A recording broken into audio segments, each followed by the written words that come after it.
নমস্কার সকল গল্পপ্রেমী ও সাহিত্যপ্রেমী শ্রোতা বন্ধুদের আমার অনেক স্বাগত।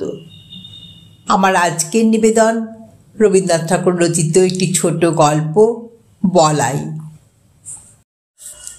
মানুষের জীবনটা পৃথিবীর নানা জীবের ইতিহাসের নানা পরিচ্ছেদের উপসংহারে এমন একটা কথা আছে। লোকালয়ে মানুষের মধ্যে আমরা নানা জীবজন্তুর প্রচ্ছন্ন পরিচয় পেয়ে থাকি, সে কথা জানা। বস্তুত আমরা মানুষ বলি সেই পদার্থকে যেটা আমাদের ভিতরকার সব জীবজন্তুকে মিলিয়ে এক করে নিয়েছে। আমাদের বাঘ গরুকে এক খোঁয়ারে দিয়েছে পুড়ে, অহীন অকুলকে এক খাঁচায় ধরে রেখেছে। যেমন রাগিনী বলি তাকেই, যা আপনার ভিতরকার সমুদায় সারেগামাগুলোকে সঙ্গীত করে তোলে। তারপর থেকে তাদের আর গোলমাল করবার সাধ্য থাকে না। কিন্তু সঙ্গীতের ভিতরে এক একটি সুর অন্য সকল সুরকে ছাড়িয়ে বিশেষ হয়ে ওঠে। কোনোটাতে মধ্যম, কোনোটাতে কোমল গান্ধার, কোনোটাতে পঞ্চম। আমার ভাইপো বলাই, তার প্রকৃতিতে কেমন করে গাছপালার মূল সুরগুলোই হয়েছে প্রবল। ছেলেবেলা থেকেই চুপচাপ চেয়ে চেয়ে দেখাই তার অভ্যাস, নড়ে চড়ে বেড়ানো নয়। পূব দিকের আকাশে কালো মেঘ স্তরে স্তরে স্তম্ভিত হয়ে দাঁড়ায়। ওর সমস্ত মনটাতে ভিজে হাওয়া যেন শ্রাবণ অরণ্যের গন্ধ নিয়ে ঘনিয়ে ওঠে। ঝমঝম করে বৃষ্টি পড়ে, ওর সমস্ত গা যেন শুনতে পায় সেই বৃষ্টির শব্দ।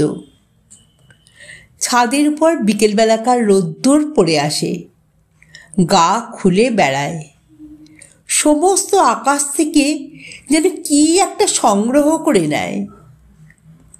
মাঘের শেষে আমের বোল ধরে, তার একটা নিবিড় আনন্দ জেগে ওঠে ওর রক্তের মধ্যে, একটা কিসের অবক্ত স্মৃতিতে।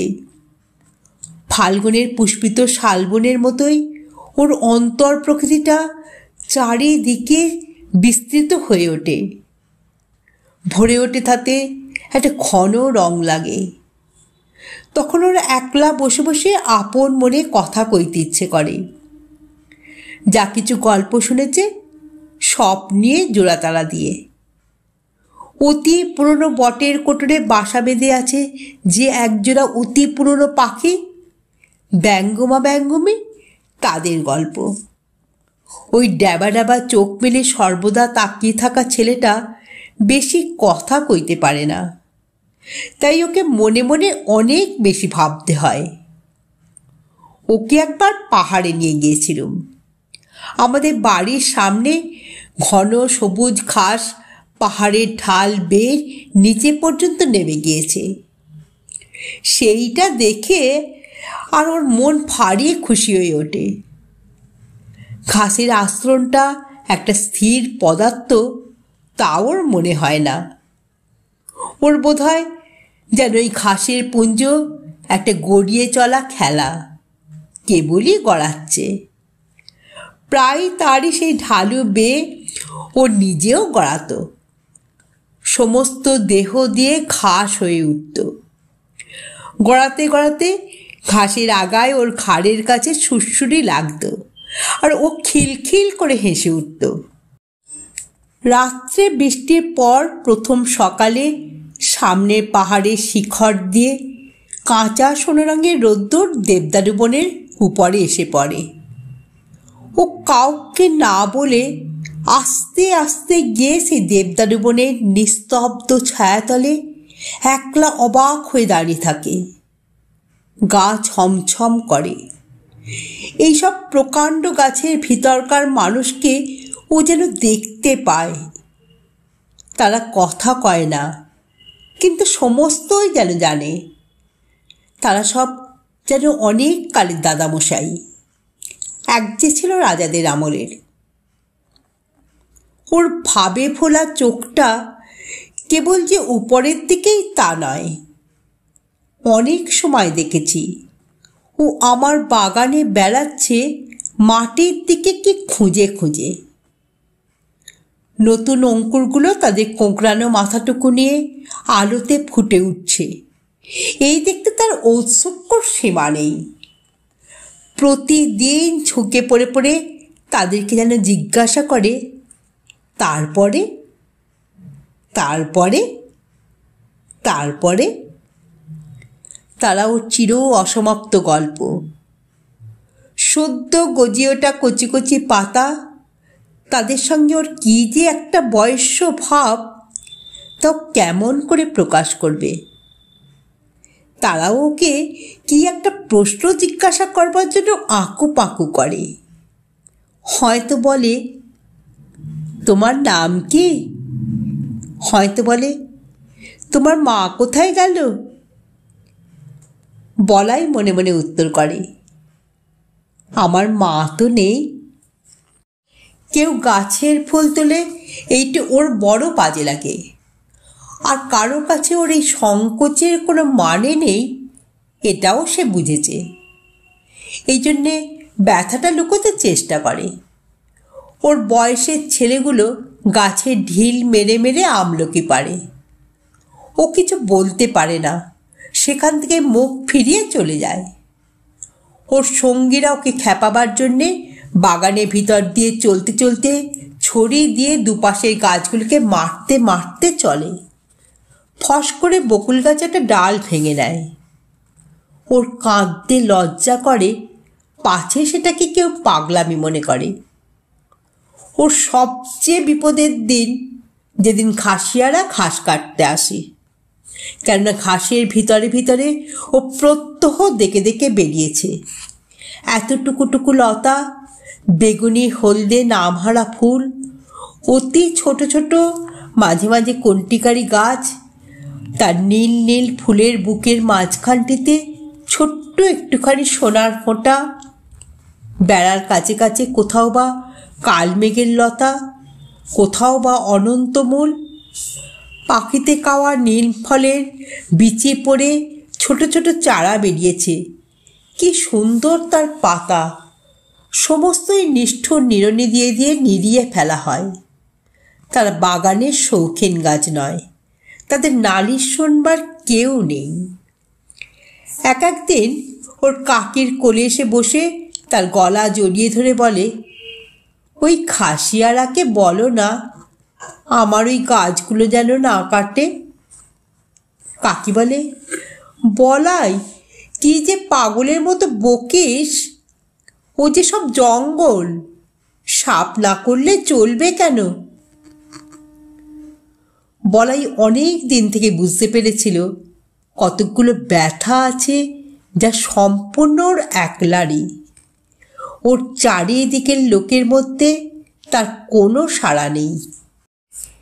এই ছেলের আসল বয়সে কোটি বছর আগেকার দিনে, যেদিন সমুদ্রের গর্ভ থেকে নতুন জাগা পঙ্কস্তরের মধ্যে পৃথিবীর ভাবী অরণ্য আপনার জন্মের প্রথম ক্রন্দন উঠিয়েছে, সেদিন পশু নেই, পাখি নেই, জীবনের কররব নেই। চারদিকে পাথর আর পাঁক আর জল। কালের পথে সমস্ত জীবের অগ্রগামী গাছ সূর্যের দিকে জোর হাত তুলে বলেছে, আমি থাকবো, আমি বাঁচব, আমি চিরপথিক। মৃত্যুর পর মৃত্যুর মধ্য দিয়ে অন্তহীন প্রাণের বিকাশ চিত্তে যাত্রা করব, রৌদ্রে বাদলে দিন রাত্রে। গাছের সেই রব আজও উঠছে বনে বনে, পর্বতে প্রান্তরে, তাদেরই শাখায় পত্রে ধরনের প্রাণ বলে বলে উঠছে, আমি থাকবো, আমি থাকবো। বিশ্বপ্রাণের মুখ দাত্রী এই গাছ নিরবিচ্ছিন্ন কাল ধরে দুর্লভকে দহন করে পৃথিবীর অমৃত ভাণ্ডারের জন্যে প্রাণের তেজ, প্রাণের রস, প্রাণের লাবণ্য সঞ্চয় করে। আর উৎকণ্ঠিত প্রাণের বাণীকে অহর্নিশি আকাশে উচ্ছ্বসিত করে তোলে, আমি থাকব। সেই বিশ্বপ্রাণের বাণী কেমন একরকম করে আপনার রক্তের মধ্যে শুনতে পেয়েছিল ওই বলাই। আমরা তাই নিয়ে খুব হেসেছিলাম।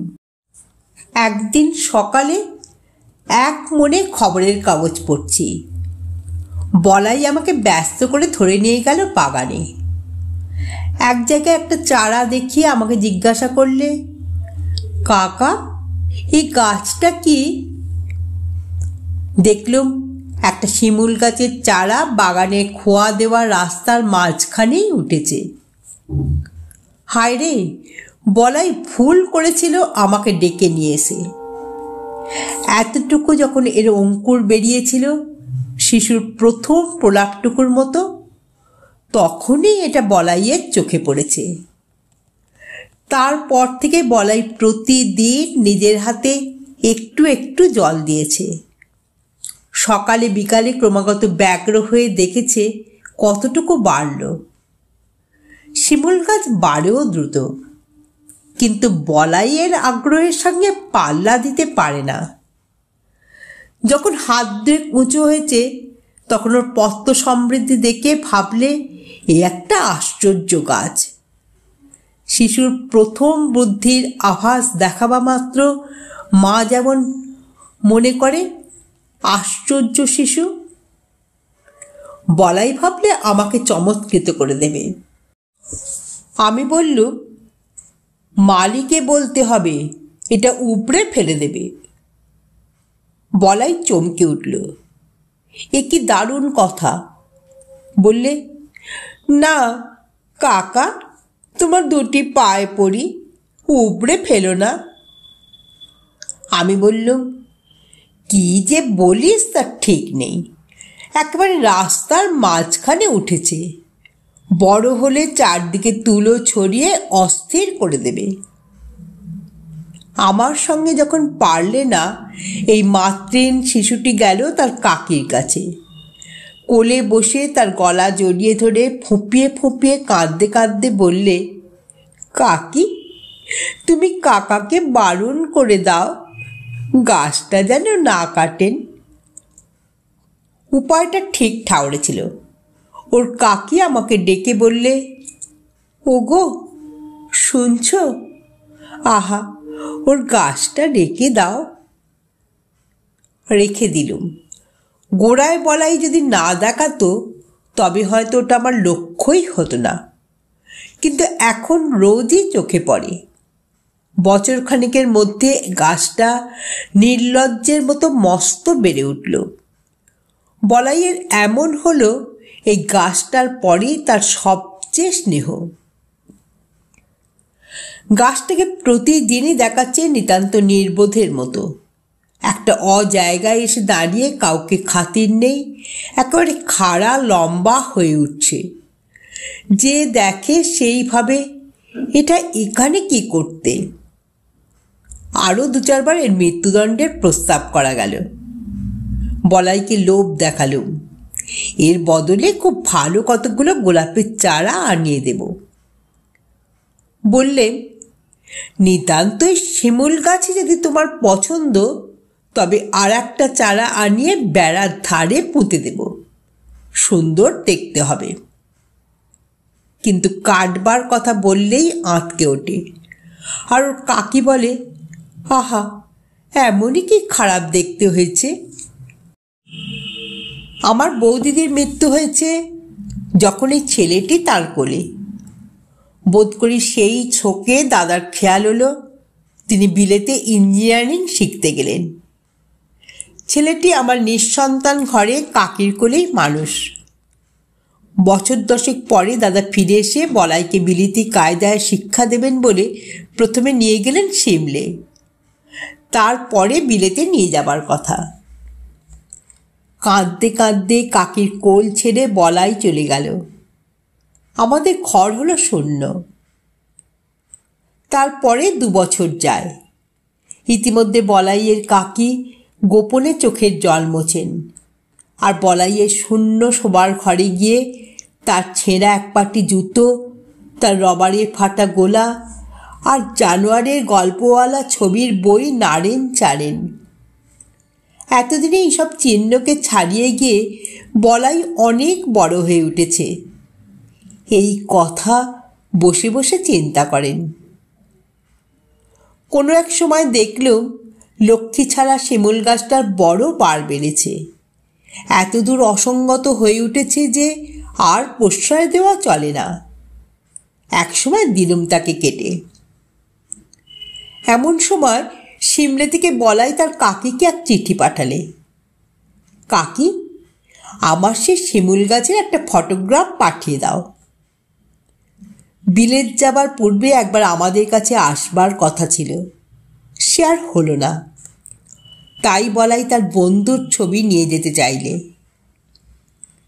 তার কাকি আমাকে ডেকে বললেন, ওগো শুনছ, একজন ফটোগ্রাফওয়ালা ডেকে আনো। জিজ্ঞাসা করলাম, কেন? বলাইয়ের কাঁচা হাতের লেখা চিঠি আমাকে দেখতে দিলেন। আমি বললেন, সে গাছ তো কাটা হয়ে গেছে। বলাইয়ের কাকি দুদিন অন্ন গ্রহণ করলেন না, আর অনেক দিন পর্যন্ত আমার সঙ্গে একটি কথাও কননি। বলাইয়ের বাবা ওকে তার কোল থেকে নিয়ে গেল, সে যেন ওর নাড়ি ছিঁড়ে। আর ওর কাকা তার বলাইয়ের ভালোবাসার গাছটিকে চিরকালের মতো সরিয়ে দিলে, তাতেও ওর যেন সমস্ত সংসারকে বাঁচল, ওর বুকের মধ্যে ক্ষত করে দিলে। ওই গাছ যে ছিল তার বলাইয়ের প্রতিরূপ, তারই প্রাণের দোসর। আপনারা এতক্ষণ শুনছিলেন রবীন্দ্রনাথ ঠাকুর রচিত বলাই গল্পটি। গল্পটি এখানেই সমাপ্ত হলো। যদি শ্রোতা বন্ধুদের আমার গল্প পাঠ ভালো লেগে থাকে, তাহলে অবশ্যই আমার চ্যানেলটিকে সাবস্ক্রাইব করে পাশে থাকা বেল আইকনকে প্রেস করে অল করে দেবেন। তাহলে যখনই আমি নিত্য নতুন গল্প আপলোড করব, আপনারা সঙ্গে সঙ্গে পেয়ে যাবেন।